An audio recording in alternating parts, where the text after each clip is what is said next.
માટે મેં આ 2 બાઉલ નાના બાઉલ આ લીધો છે ઘઉંનો જે લોટ ઝીણો આપણે ઘરમાં રેગ્યુલર હોય તે, અને આપણે સ્વાદ અનુસાર નિમક છે અને એમાં જીરું શેકીને પાવડર બનાવ્યો છે, હળદર, આ તેલ અને લોટ બાંધવા માટે પાણી. તો હવે આપણે આમાં સ્વાદ અનુસાર નિમક એડ કરીશું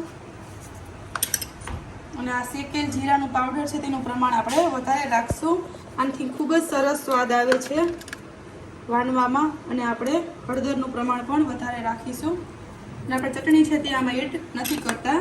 અને આ રેસીપી છે તે આપણે બાળકોને ખૂબ જ ભાવે છે, નાસ્તામાં પણ ચાલે છે, અને આપણે ઓછામાં ઓછું અઠવાડિયું 15 દિવસ સુધી રાખી શકીએ છીએ.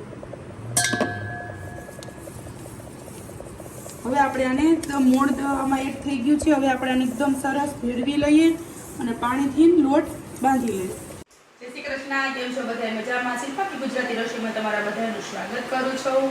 આજે હું નવી રેસીપી સાથે આવી ગઈ છું. આજની જે રેસીપી છે તે છે ઘઉંના લોટના વાનવા. તો મિત્રો તમે આપણે એને ખાખરા પણ કહી શકીએ અને આછી પૂરી પણ કહી શકીએ, કે જે તમે ચા અને ટેસ્ટ કરી શકો છો. બહાર મુસાફરીમાં પણ આપણે લઈ જઈ શકીએ અને ઓછામાં ઓછા અઠવાડિયું દિવસ તો એવા ને એવા રહે છે. તો ચાલો આપણે ઘઉંના લોટના વાનવા બનાવવાની શરૂઆત કરી દઈએ.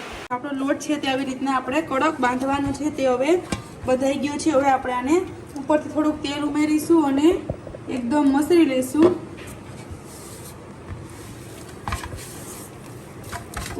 લોટ છે તે કડક બાંધવાથી આ વાનવા છે તે એકદમ સરસ કડક બને છે, ક્રેપ્સી. તો આપણો લોટ છે તે સરસ રેડી થઈ ગયો છે, બંધાઈ ગયો છે. હવે આપણે આને ઢાંકી અને 15 મિનિટ સુધી આપણે રાખી દેવાનું છે, જેથી એકદમ લોટ સરસ કૂણો થઈ જાય.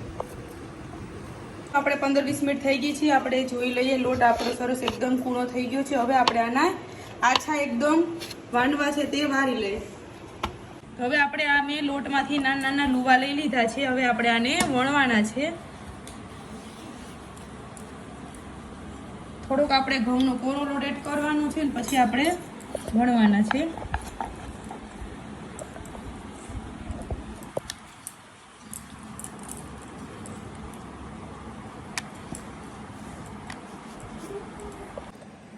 હવે આપણે આ વણાઈ ગયા છે. આપણે એને ચાકુની મદદથી આવી રીતના આપણે વચ્ચે 5-6 જેવા કાણા પાડી દે, જેથી આ ઉપસવાના નથી, આપણે ફૂલાવવાના નથી, કારણ કે આપણે ઓલા એકદમ કડક કરવાના છે એટલા માટે.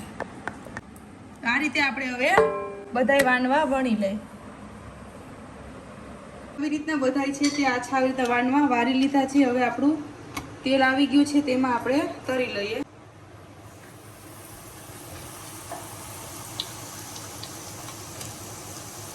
હવે આપણે આને આવી રીતના દબાવીને તરવાનો છે.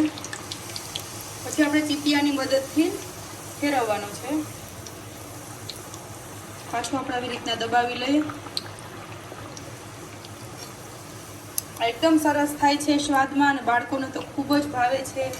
જે ચા રે આપણે નાસ્તામાં, અને આને આપણે 3-4 દિવસ સુધી રાખી શકીએ છીએ. આપણે બહાર ફરવા કે જઈએ તો આપણે નાસ્તામાં પણ લઈ જઈ શકીએ. આવી રીતના આપણે બધાય વાનવા વણી લઈએ.